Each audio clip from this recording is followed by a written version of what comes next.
Everyone talks about 1776, but they fundamentally misunderstand what made 1776 possible, which was the manner through which the colonists lived their lives. These people were incredibly independent. They grew their food, they milked their cows, they turned their butter, they cut down trees, they milled their own wood, they built their own homes, they were blacksmiths, they were fishermen, they grew their cotton and made their own clothing, they made their own shoes, they produced everything. And because of that, they had something that is fundamentally lacking with the American people today. They had a rugged individualism that allowed them to control their supply chains. And what I mean by supply chains is we actually have a great example in the modern world.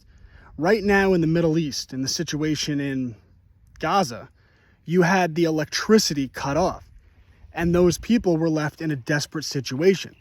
That's a supply chain that they didn't control. Well, the American colonists didn't have that problem, and because of that, when they boycotted, they were still able to produce everything that they needed. So at the height of their boycotts, they were only importing 2 products from England. I believe one of them were fish hooks. They couldn't quite figure out how to make effective fishing hooks. But other than that, everything that they needed was produced in the colonies. And because of that, they were able to put tremendous economic stress on English businesses. And the English businesses went to the crown, they went to the king and parliament, and they said, you have to repeal these taxes because the colonists are boycotting us and it's hurting our businesses. And then the government, the monarch at that time, responded to the will of the people. And this kind of gets into that concept of we do live in a government governed by the consent of the people, but we don't have leverage today. In order to do that, we have to take control of our supply chains again.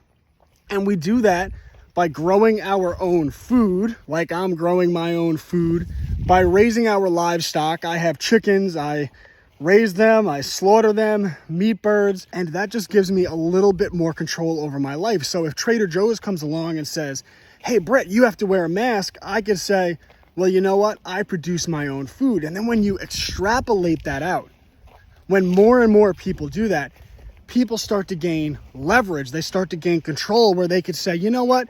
I'm going to boycott this or that, and I don't need their product.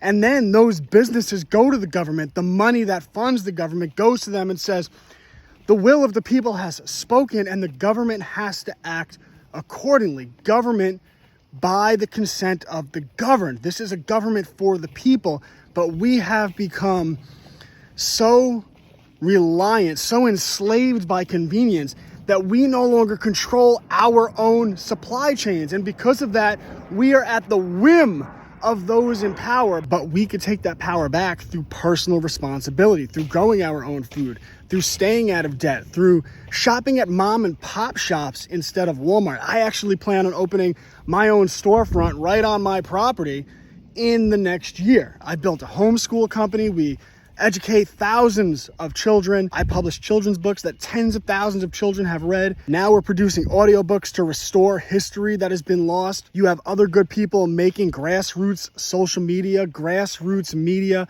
whatever your field is. I know attorneys that are doing really good things, but whatever your field is, you have to start building parallel systems. And by doing that, you get your leverage back, you take your power back. And then once you take your power back, through the manner of which you live your life, you start to be able to influence the government in a way that is the will of the people. But when you are enslaved by convenience and you don't really have any leverage, you don't really produce anything, you're reliant on Trader Joe's, you're reliant on Tyson, you're reliant on the banks, you're reliant on all of these different things, then why would the government listen to you? And this is why I write books on how information is controlled, our rights, the history of money, and being self-reliant, how systems are corrupted, and so much more. ClassicalLearner.com